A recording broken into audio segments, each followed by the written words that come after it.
Bismillahirrahmanirrahim. Alhamdulillah wassalatu wassalamu ala Rasulillah wa ala alihi wa ashabihi wa man tabi'ahum bi ihsanin ila yaumiddin. Wa sallama tasliman katsira amma ba'd.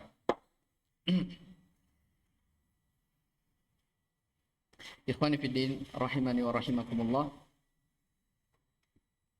Ya, dari kelanjutan silsilah dari pelajaran tauhid kita setelah kita membaca Thalathatul Usul, Al-Qawaidul Arba', tafsir kalimat tauhid.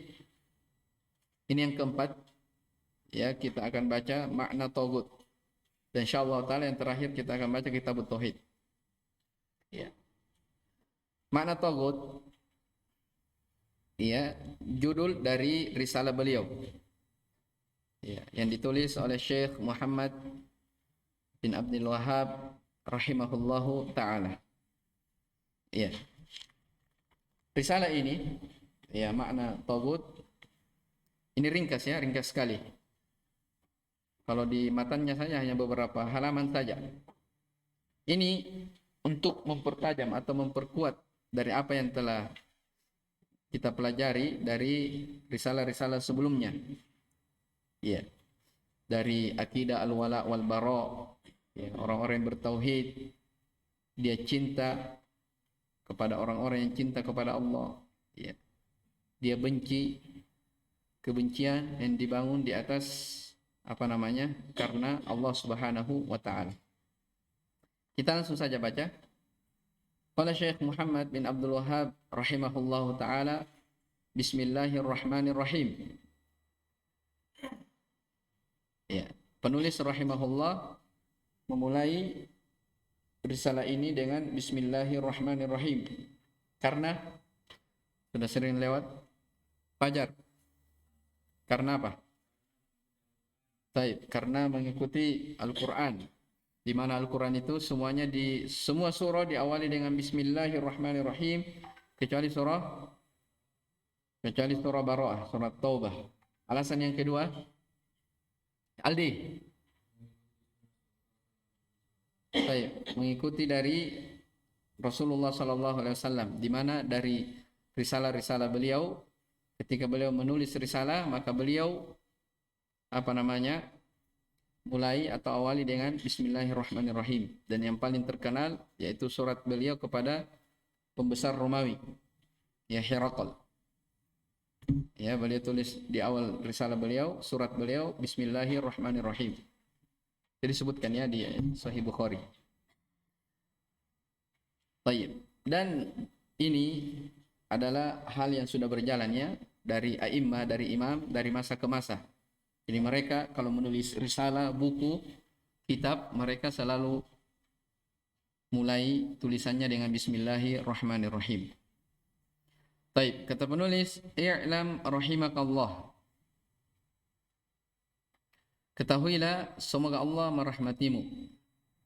Ini sudah sering juga berulang bahwasanya penulis, ya, selalu mengisyaratkan dua hal, yaitu pentingnya berilmu dan beliau merahmati atau menyayangi, mendoakan orang-orang yang membaca dari risalah-risalah beliau, ya, kandungan doa dan ilmu. I'lam rahimakallah anna awwala ma faradallahu ala ibni Adam al-kufru bit-taghut.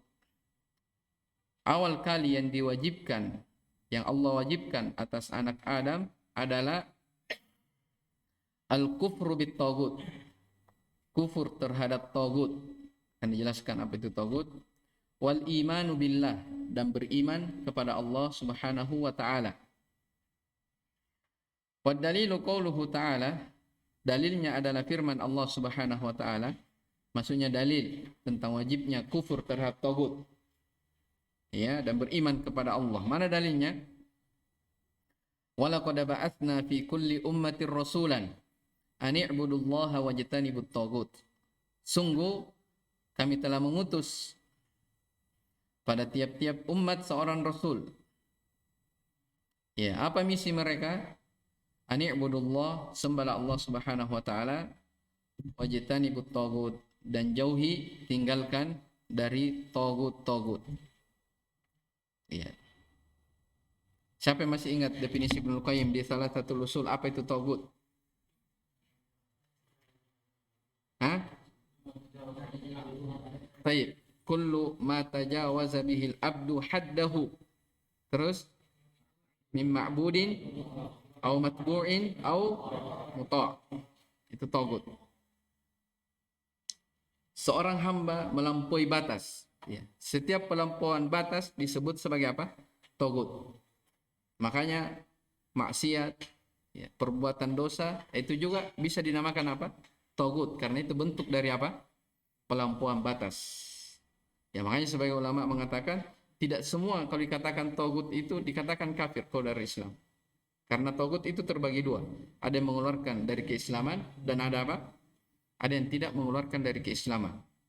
Ya, dosa dan maksiat tidak mengeluarkan seseorang dari keislaman. Tapi kalau tagut yang sifatnya peribadatan kepada selain Allah Subhanahu wa taala dalam artian kesyirikan, ini apa? Ini baru. Jelas ya? Jadi Ibnu Qayyim menyebutkan ya, tagut itu setiap hamba yang melampaui batas. Mim ma'budin, apakah karena disembah, au matbu'in atau diikuti, au muta' atau ditaati. Nah, ini akan dijelaskan di depan. Ya.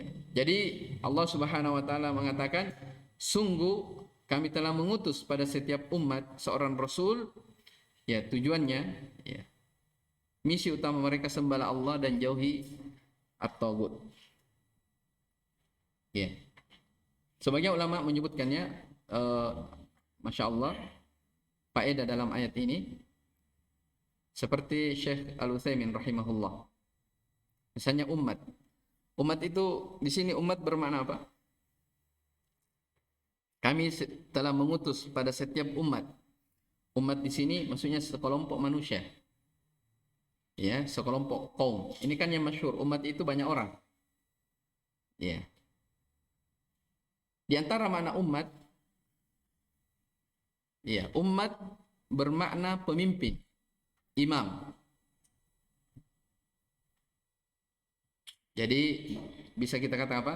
Ada beberapa makna umat dalam penyebutan ayat Al-Quran. Di sini umat dalam ayat ini umat bermakna apa? Sekelompok manusia, ta'ifah. Yang kedua, umat kadang bermakna imam, pemimpin. Ya, seperti misalnya dalam firman Allah Subhanahu wa taala dalam surah apa itu An-Nahl ya, kalau tidak salah, inna Ibrahim kana ummatan apa? Qanitan lillahi hanifan wa lam yakun minal musyrikin. Sesungguhnya Ibrahim itu beliau adalah umat. Umat di sini maksudnya apa? Imam, pemimpin. Jelas ya? Mana umat yang ketiga? Ya, kadang juga umat bermakna az-zaman, waktu.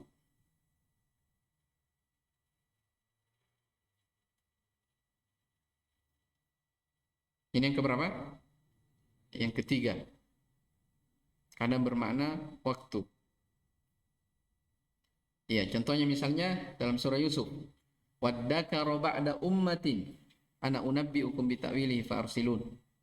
Ya, jadi setelah Nabi Yusuf memberitahu tentang dua pemuda sahibnya dalam penjara, beliau beritahu bahwasanya yang satu orang ini akan disalib, akan dibunuh, yang satunya dia akan kembali menjadi pelayan raja. Ya. Nah, ternyata setelah dia sudah menjadi pelayan raja dan rajanya mimpi setelah beberapa tahun, ya dia mencari orang yang ahli dalam tafsir mimpi. Semua para pembesar di waktu itu tidak bisa menafsirkan mimpinya raja kecuali Nabi Yusuf. Maka pelayan raja mengatakan apa? Waddakara ba'da ummatin. Dia mengingat setelah beberapa waktu lamanya. Maksudnya Nabi Yusuf ternyata yang berada dalam penjara adalah orang yang ahli dalam menafsirkan mimpi. Jadi situ waddakara ba'da ummatin, umat di situ maksudnya apa? Dia mengingat setelah beberapa waktu lamanya. Berarti umat bermakna apa? Az-zaman, waktu. Jelas ya? Yang keempat, umat kadang bermakna millah. Millah artinya apa? Agama. Ini 4 faedah makna ummah dalam Al-Qur'an. Jelas ya? Ya, mana contohnya? Misalnya dalam ayat Inna wajadana aba'ana ala ummah. Sesungguhnya kami mendapati ayah-ayah kami di atas satu umat, maksudnya satu agama. Jadi ummah bermakna apa? Millah, agama, ajaran. Bisa pahami ya? Baik. Itu enggak keluar dari mana itu ya? Makna ummah dalam Al-Quran. Kemudian juga ada faedah menarik di sini seputar ayat ini. Perhatikan kata ba'atha. Apa artinya ba'atha dalam ayat ini? Mengutus ya? Ya. Kalau orang-orang kafir tidak menyangka mereka tidak akan dibangkitkan. Apa ayatnya itu? Za'amal ladina kafaru alla yub'atsu. Ya, sebagai ulama menyebutkan di sini dikatakan ba'atha. Ba'atha itu kan artinya apa? Asal makna dari kata ba'atha adalah sesuatu yang terkubur kemudian apa? Bangkit lagi kembali. Atau sesuatu yang sudah mati kemudian dia menjadi apa? Menjadi hidup. Kenapa dibahasakan seperti ini? Karena memang para rasul itu mereka diutus untuk apa? Menghidupkan manusia yang tadinya sudah mati menjadi apa? Hidup. Paham ini? Maksudnya apa? Ya mereka mungkin terjatuh dalam kesyirikan, ya, dalam masa jahiliyah. Ketika diutus kepada mereka Rasul, mereka mendapatkan bimbingan. Akhirnya dengan pengutusan Rasul mereka apa? Menjadi hidup. Paham ya? Makanya dibahasakan dengan kata ba'atha. Kami telah membangkitkan pada setiap umat seorang Rasul. Ya. Tadinya manusia berada dalam kematian, mereka jahil menuju kepada kehidupan ilmu. Dan ini Masya Allah ya. Makanya dalam Al-Quran, dalam surah Al-Anfal, Allah katakan apa? Ya ayyuhalladzina amanu istajibu lillahi walir rasul idza da'akum lima yuhyikum. Wahai orang-orang yang beriman, jawablah ya seruan Allah dan Rasulnya. Ya, diperintah untuk apa? Menjawab, mentaati. Kapan itu? Idza da'akum lima yuhyikum. Apabila kalian diajak kepada perkara yang menghidupkan kalian. Jelas ya? Jadi ajaran Allah, ajaran Rasul, ilmu agama itu disebut sebagai apa? Hal yang menghidupkan. Dan ini banyak ayatnya seputar ini. Dan ini disebutkan oleh Imam Ibnul Qayyim rahimahullahu taala. Baik. Kemudian kata penulis rahimahullah, fa amma sifatul kufri bit tagut. Adapun sifat kafir terhadap tagut adalah fa anta ta'taqida butlana ibadati ghairillah. Engkau harus yakin akan batilnya sesembahan peribadatan kepada selain Allah. Ini konsekuensi yang pertama. Yang kedua, watatrukaha. Ya. Kalian meninggalkannya. Ini konsekuensi yang kedua. Watubghidhaha, yang ketiga, kalian membencinya. Watukaffiru ahlaha wa tu'adiyahum. Kafir terhadap orang-orangnya dan memusuhi mereka. Ya. Ini untuk memperdalam apa makna kufur terhadap tagut. Kan di atas saya katakan apa? Ketahuilah bahwa awal kali yang Allah wajibkan kepada anak cucu Adam adalah apa? Kufur terhadap apa? Tagut. Apa makna kufur terhadap tagut? Bagaimana ciri-cirinya orang dikatakan kufur terhadap tagut? Nah, saya sebutkan apa? Beberapa konsekuensi. Yang pertama, seorang harus yakin akan batilnya peribadatan kepada selain Allah Subhanahu wa taala. Ya, itu yang paling harus. Kemudian keharusan kedua, tatrukuha, dia meninggalkannya. Ya, ada orang dia yakin kalau itu sesembahan yang batil. Yang berhak diibadahi hanya apa? Allah Subhanahu wa taala. Tapi bersamaan dengan itu dia tidak tinggalkan dari apa yang dia yakini. Paham ini?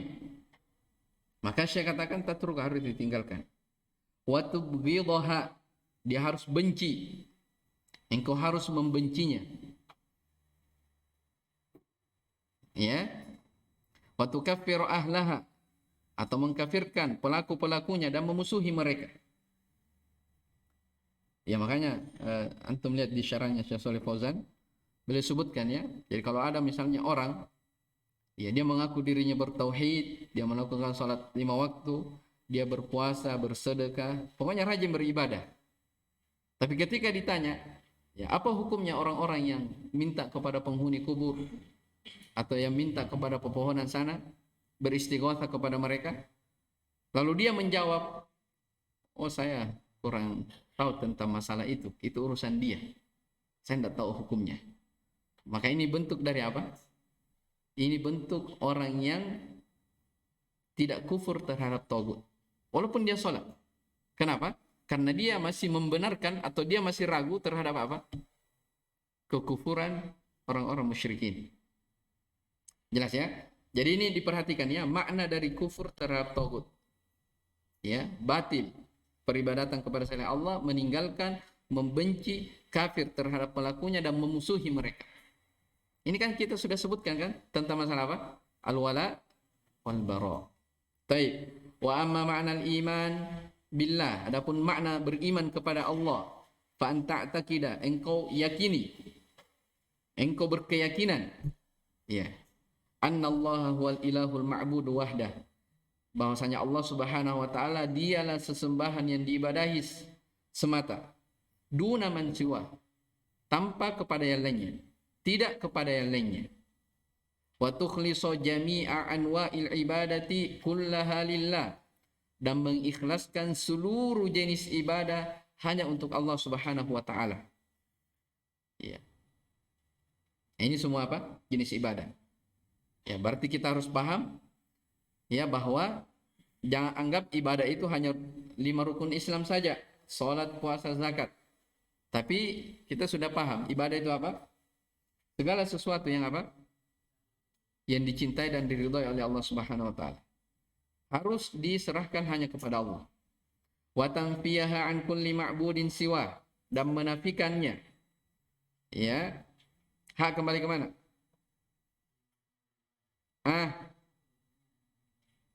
Apa? Apa? Hak kembali ke mana? Kembali kepada ibadah. Kembali kepada ibadah. Wa tanfiyaha, dan menafikannya. Ya, an kulli ma'budin, maksudnya menafikan peribadatan dari segala yang diibadahi selain daripada Allah. Paham ya? Baik. Wa tuhibba ahlal ikhlas. Ya. Itu tuhibba kena mansub atau kemana? Sebelumnya lagi. Ta'taqidah. Ya. Jadi makna keimanan kepada Allah, an ta'taqidah wa an tukhlisa wa tuhibba. Seakan begitu ya. Paham ini? An ta'taqidah wa an tukhlisa wa an tanfiyaha, dan apa? Wa tuhibba. Paham ini atop-atopnya? Baik. Dan engkau cintai orang-orang yang ikhlas. Wa tuwaliyahum, loyal kepada mereka. Ya. Wa tubghidu ahla syirki wa tu'adiyahum, dan benci kepada pelaku kesyirikan dan memusuhi mereka. Bagaimana kalau bapak kita? Bagaimana kalau keluarga kita, anak kita? Dimusuhi? Dimusuhi. Sudah lewat ayatnya. Walau kanu aba'ahum atau ikhwanahum, apalagi asyiratahum. Ini jelas ya, sudah kita lewati. Baik. Wa hadhihi millatu Ibrahim. Inilah yang merupakan agama Ibrahim. Ya. Allati safiha nafsahu man raghiba anha. Yang barang siapa membenci agama beliau, maka dia tergolong orang-orang yang telah berbuat kebodohan pada dirinya sendiri. Ya, siapa yang benci terhadap agama Nabi Ibrahim, maka sungguh dia telah berbuat kebodohan terhadap dirinya. Kenapa? Wa hadhihi al-uswatu allati akhbarallahu biha fi qoulih.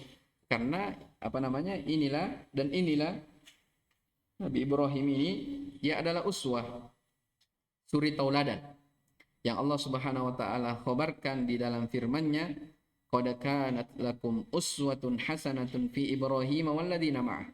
idh qalu liqaumihim inna bura'a'u minkum wa mimma ta'buduna min dunillah kafarna bikum wa bada bainana wa bainakumul adawatu wal baghdha'u abadan hatta tu'minu billahi wahdah. Ya, sesungguhnya telah ada ya suri tauladan yang baik untuk kalian pada diri Nabi Ibrahim dan orang-orang yang bersamanya. Apa itu? Ketika ya mereka berkata kepada kaumnya, inna bura'a'u minkum, sesungguhnya bura'a itu artinya berlepas diri.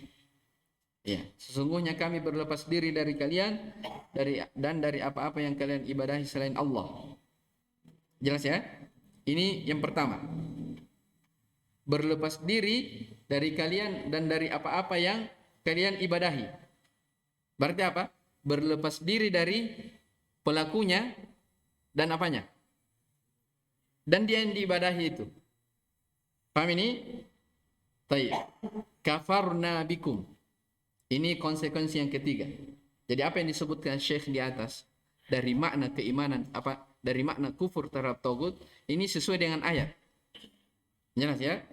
Kafarna bikum, kami kafir terhadap kalian. Wa bada bainana wa bainakumul adawa wal baghdha, dan kami nampakkan, kami telah menyatakan antara kami dengan kalian al adawatu, permusuhan, wal baghdha, kebencian. Ya, abadan, selama-lamanya. Hatta tu'minu billahi wahda. Sampai kapan permusuhan dan kebencian itu berlaku? Sampai kalian itu beriman kepada Allah Subhanahu wa taala saja. Paham ini ya? Ini Syekh rahimahullah taala di awal di mukaddimahnya ini beliau menyebutkan tentang apa? Sifat kufur terhadap tagut dan keimanan kepada Allah. Mana dalilnya? Ini dalilnya. Surah Al-Mumtahanah ayat yang keempat. Ya, yang merupakan apa? Millah agama Ibrahim. Ya, yang mana kita telah diperintah untuk meneladani beliau Ibrahim alaihissalam. Qad kanat lakum uswatun hasanah. Sungguh ya, terdapat suri tauladan untuk kalian pada diri Nabi Ibrahim dan orang-orang yang bersamanya. Baik, ini dulu ya. Sudah jam berapa ini? Baik. Kita lanjut. Allahu a'lam. Subhanakallah bihamdik. Asyhadu an la ilaha illa anta astaghfiruka wa atubu ilaik.